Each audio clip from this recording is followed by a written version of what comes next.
Alors, au bout du fil, nous avons Fléchère. Alors, qu'est-ce que vous en pensez, Fléchère? Bien, bonjour. Bonjour. Ce que je pense, c'est je suis pour la charte.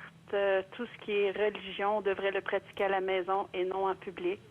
La religion, ça brise beaucoup de familles et j'en suis une victime. C'est-à-dire? Pourquoi? Ben moi, ma famille, on a été élevés dans une religion qui est la mission de l'Esprit Saint. Ça a passé à JE, ça a passé partout, puis les gens pratiquent encore là-dedans. Il y a des enfants qui vont pas à l'école, c'est pas surveillé. Les Ça, parents... c'est inacceptable, ça. Sous prétexte de la religion, qu'on sorte les enfants de la vraie vie puis qu'on dit... C'est inacceptable, ça. Ça, c'est inacceptable. Tu fais des plaintes à protection de la jeunesse. Les enfants, ils ont 13 ans, ils n'ont jamais été à l'école de leur vie. Les parents font de l'éducation à la maison. Il n'y a pas de suivi au niveau...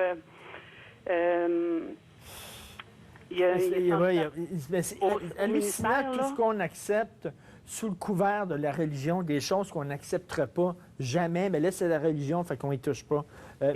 Merci beaucoup, Fléchère, merci. Alice, je crois qu'Alice, vous êtes infirmière. Qu'est-ce que vous en pensez? Comment ça se passe dans votre milieu de travail? Moi, je suis pour la charte parce que dans mon milieu de travail, c'est sûr qu'on a à traiter les musulmans. L'exemple parfait que j'ai à vous dire, moi, je travaille aux soins intensifs. J'avais un jeune adulte, un homme, et son père était à côté. Son père ne me parlait pas, ne me regardait pas. Et lorsque j'avais à faire des soins, il fallait que je le pousse ou quoi que ce soit. Et ça l'insultait. Pourtant, je l'ai fait très poliment. Et lorsque je mettais une blouse de chirurgie verte jusqu'au bout, que je me cachais les cheveux, c'était parfait, ça. Il n'y avait pas de problème. Mais dès que je revenais en costume pantalon d'infirmière bleu, oh non, ça marchait pas. Et vous pensez que la charte va changer quoi que ce soit à sa façon de... Sa charte, c'est que leurs valeurs à eux, ils n'ont pas changé. Même s'ils restent ici, ils nous les imposent.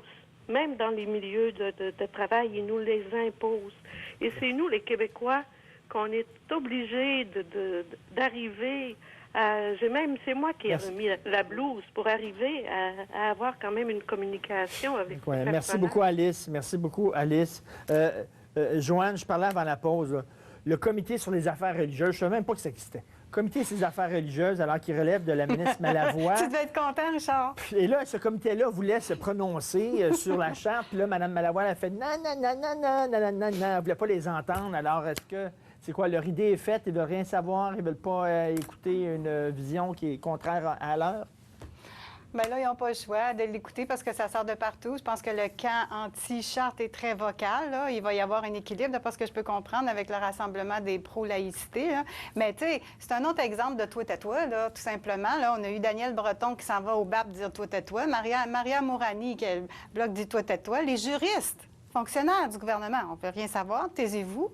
Julie Méville-Deschênes, le Conseil du statut de la femme, à peu près, c'est un tout-à-toi à peu près. Maintenant, il y a le comité d'affaires religieuses qui relève du ministère de l'Éducation, notamment, qui est supposé donner des conseils sur ce qui se passe dans le milieu de l'éducation, qui, bon, semble-t-il que le gouvernement n'est pas intéressé. Bon. Mais, M. Parent, je ne dirais pas vous, taisez-vous. Je veux vous entendre, mais tout de suite après la pause là-dessus. On revient.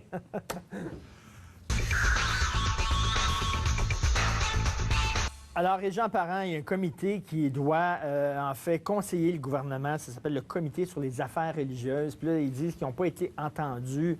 Ils sont muselés. Le gouvernement ne veut pas les écouter. Ça a l'air fou un peu. C'est vrai que ça peut avoir l'air fou, Richard. Mais en même temps, là, puis Joanne est en feu. Là, elle nous en a balayé un large spectre, mais je ne les mettrais pas tous dans le même panier. Chez les juristes de l'État, le reproche que je pourrais faire à M. Drainville ou à M. Saint-Arnaud, c'est d'avoir fonctionner à demi-vérité. Moi, à partir du moment où les juristes d'État fournissent une opinion constitutionnelle, je veux dire, il y a lieu, je veux dire, pour les ministres responsables, de la faire connaître, de la faire savoir, puis d'indiquer, bon, les obstacles qu'ils vont rencontrer, puis comment ils entendent contourner les obstacles. Fait que ça, c'est cavalier. Du côté de Mme Mourani, M. Payet, les pieds dans les plats, puis plus fou que ça, tu meurs. Ça, définitivement, là, je veux dire, il n'y avait pas lieu de tasser Mme Mourani. Mais là, sur le comité sur les affaires sur le comité sur les affaires religieuses, c'est un comité conseil au ministère de l'Éducation. C'est une espèce de fil pendant qui était un compromis historique. Il y avait le comité catholique, le comité protestant. On faisait disparaître l'enseignement religieux dans les écoles. Et là, tu sais, pour... Oui, mais s'ils ne veulent pas quand ils entendent, s'ils ne veulent pas les entendre... Mais moi, je veux dire, dans le contexte, c'est pas la ministre de l'Éducation qui est porteur du projet de loi. Ça fait que... Et du côté de Mme Miville-Deschênes, mais là, d'ailleurs, on ne dit pas de sa terre. On la laisse là. On n'a pas dit on vous montre la porte. Et il faut regarder dans quel contexte ça a été nommé. Et là, je salue les stratèges libéraux. Ils sont suaves. Je veux dire, la semaine passée, ils étaient les pieds d'embout jusqu'aux genoux. Et on les retrouve cette semaine, que leur renverse la vapeur. Après-midi, là, on va déposer une motion à l'Assemblée qu'on est en train de Joanne, concernant Julie Miville-Deschênes, là, ça a l'air qu'elle reçoit des textos de Christine Saint-Pierre. C'est pas de l'ingérence, ça? Là, moi, Julie Miville-Deschênes, je m'excuse, mais moi, je suis biaisée. Moi, je suis biaisée parce que cette femme-là, ça se peut pas que du jour au lendemain, un jour, elle est ombudsman de Radio-Canada, puis on la trouve super brillante parce que elle dénonce le biais idéologique de Radio-Can, puis le lendemain, on la trouve vraiment... tous les mots, à l'inverse de brillante, puis maniganceuse, puis tout le kit, puis elle perd sa compétence puis son intégrité. Parce que là, tout à coup, elle voudrait faire des études, puis elle écoute les gens dans son comité au Conseil du statut de la femme qui veulent avoir des études. Bon, là ça là... Le Conseil du statut de la femme, à 2 reprises, ils ont publié un avis disant « On est tous pour la laïcité complète ». Là, elle arrive à débattre, elle veut changer ça. Et ça a été une nomination hautement politique, la nomination de Julie Miville-Deschênes. Il ne faut pas se compter d'histoire. Moi, ma solution est simple, là. Je vais vous la dire, ma solution. On fait disparaître la CSA. On abolit ça, ces conseils-là. On abolit les conseils. C'est des nominations probablement politiques et partisanes. On veut avoir des conseils. Le gouvernement veut avoir des conseils. Il y a tout plein d'instituts de recherche au Québec. Quand il va avoir un conseil, il y a juste à donner 2 mandats. Un mandat à une fibre de recherche idéologiquement à droite, puis un autre à gauche, ou en tout cas selon les deux opinions contradictoires ou antagonistes. Puis à partir de ce moment-là, on abolit le Conseil du statut de la femme, on abolit le Conseil de l'éducation supérieure, le comité des affaires religieuses. T'es-tu là pour gouverner ou t'es pas là pour gouverner? Gouverne. Tu as des institutions parlementaires, tu as des commissions parlementaires, invite du monde pour parler aux commissions parlementaires. C'est là que ça se passe. Mais des conseils pour ceci puis pour cela, pour engraisser la machine puis pour se faire dire au gouvernement. Regarde, le gouvernement, il est élu comment, là? Il est élu sur la base d'un programme. Bien, qu'il fasse son programme. Moi, j'ai rien contre ça. Après la pause, on va tout autre sujet. Le Bixi, ça roule très, très mal à Montréal. On en parle après la pause.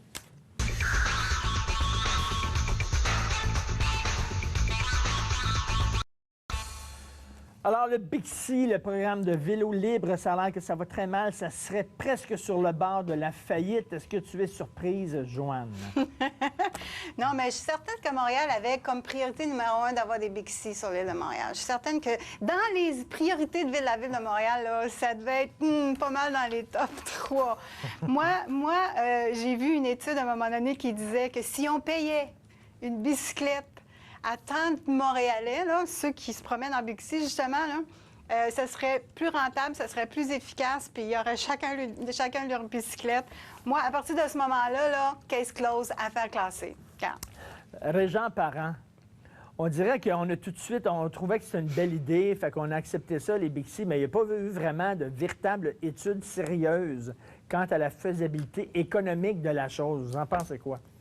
Bien, je pense qu'on regarde le rapport du vérificateur général aujourd'hui de la Ville. Le contexte dit, oups, techniquement, on est quasi en faillite. Bon, là, il y a une obstination entre les politiciens. M. Ménard nous dit, bien, il ne faudrait pas sombrer dans la pression de la panique.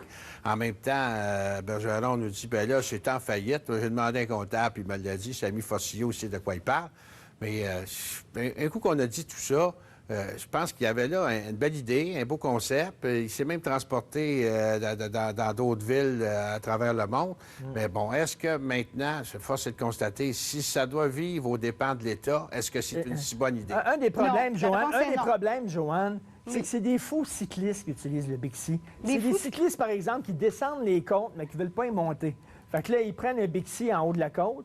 Là, ils descendent la côte, puis après ça, ils remontent, eux autres, en taxi ou en autobus. Puis là, ça prend des camions qui vont prendre tous les vélos qui sont en bas de la côte pour les ramener en haut de la côte. On paye ces camions-là. Ben oui, c'est ça. Les vrais cyclistes, ils ont leur vélo. Ils n'ont pas besoin de Bixi.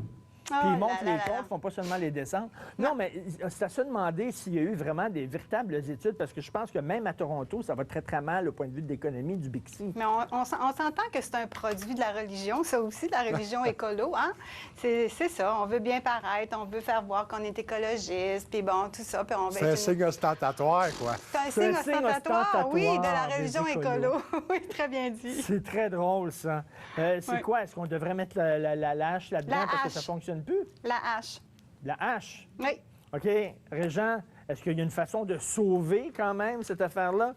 Moi, avant d'arriver à la hache, qui est contre le vélo, peut-être une étude à une institution de droite, puis un autre à une institution de gauche, pour bien mesurer, prendre le temps quand même. Moi, je pense que le vérificateur a fait son rapport. Je pense qu'il a joué son rôle. Il vient de sonner à la cloche, l'alarme. Maintenant, là, avant de prendre une décision précipitée, bien, quitte à avoir deux opinions indépendantes qui naviguent dans des idéologies différentes pour que, effectivement, nos politiciens prennent la bonne décision. Caroline, j'ai vendu mon idée. Joanne, je suis sûr que si on fouille dans la bureaucratie, on va trouver qu'il y a un comité conseil sur le transport collectif à deux roues. Je suis convaincu, avec des fonctionnaires là-dedans. Ouais, mais il faut sortir de... Moi, je rejoins, je dis pas qu'il faut tout le temps faire ça, comme Joanne le disait, mais il y a certaines fois où d'aller chercher des opinions externes, des gens qui sont pas collés au projet, puis qu'à un moment donné, ils le transportent, puis même si tous les chiffres, même si les évidences nous disent que ça n'a pas de bon sens, ça devient une religion pour eux autres, pour prendre l'expression de Joanne. J'ai vu ça dans ma vie antérieure au ministère de l'Éducation des religions. Merci beaucoup, Joanne Marcotte. Merci beaucoup, Régent Parent. Alors, nous allons passer maintenant tout de suite à nos amis de 100